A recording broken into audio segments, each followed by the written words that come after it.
चलिए अब रुख करते हैं राजधानी भोपाल का, जहां पर स्लॉटर हाउस में गोकशी का मामला। आपको बता दें, एसआईटी ने नगर निगम ऑफिस में दस्तावेजों की तलाशी ली। दस्तावेज खंगाले गए। संदिग्ध अधिकारी जांच के दायरे से बाहर।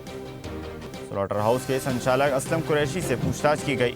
चमड़ा और उसके चालक सोहेल से भी पूछताछ जारी। दोनों से शुक्रवार और गुरुवार के बीच पूछताछ की गई। करीब 16 घंटे के भीतर 3 बार ये पूछताछ का सिलसिला चला। रिमांड समाप्त होने के बाद 25 जनवरी को दोनों को कोर्ट में पेश किया जाएगा। नगर निगम कार्यालय से फाइलें जब्त की गईं। चलिए खबर पर अधिक चर्चा करते हैं। News head digital Aniruddha Sonone हमारे साथ जुड़ गए हैं। अनिरुद्ध, लगातार स्लॉटर हाउस मामले में कार्रवाई जारी है। कई वरिष्ठ अधिकारी भी जांच के दायरे में आ रहे हैं। असलम चमड़े को पुलिस गिरफ्तार कर चुकी है। अन्य सहयोगियों पर भी कार्रवाई की जा रही है। जी बिल्कुल। 17 दिसंबर की रात जो भोपाल में 26 टन गौमांस पकड़ाया था, हालांकि उसकी पुष्टि बाद में ही, उसको लेकर अब जांच में तेजी आ गई है।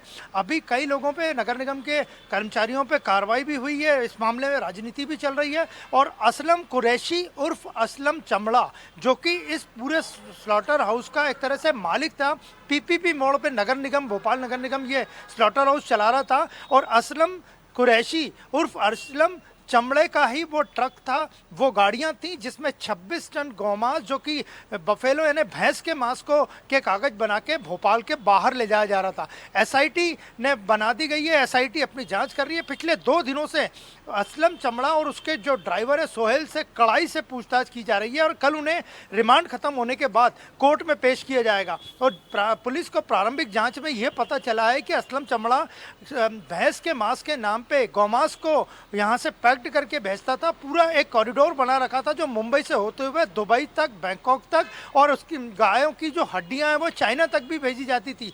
तो ये पूरा उसने एक भोपाल से लेके सप्लाई चेन बना रखी थी। इसको पुलिस ने पूरी तरह पकड़ लिया है। इस मामले में राजनीति भी शुरू हो गई है। असलम चमड़ा रिमांड पे है, कल उसे कोर्ट में पेश किया जाएगा।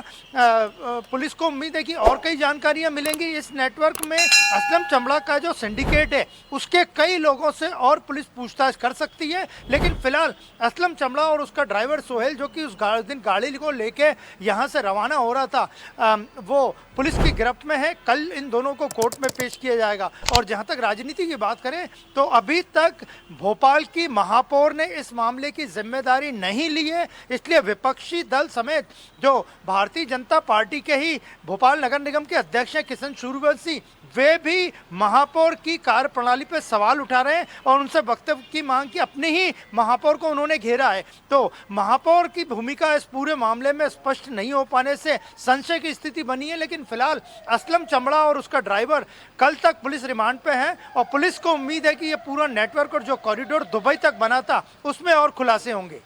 जी बिल्कुल अनिरुद्ध, जाहिर सी बात है असलम चमड़े पर, उसके सहयोगियों पर कार्रवाई की गई। लेकिन बड़ा सवाल ये भी खड़ा होता है, सूत्रों के हवाले से जो खबरें प्राप्त हुई हैं कि कई वरिष्ठ अधिकारी भी इस पूरे मामले में संलिप्त हैं और महापौर की जो भूमिका है वो तो स्पष्ट नहीं हो सकी, लेकिन कई अन्य जनप्रतिनिधि भी इस पूरे मामले में शामिल है, माना जा सकता है। इसी प्रकार जाँच अगर जारी रही तो अन्य लोगों पर भी शिकंजा कसा जाएगा।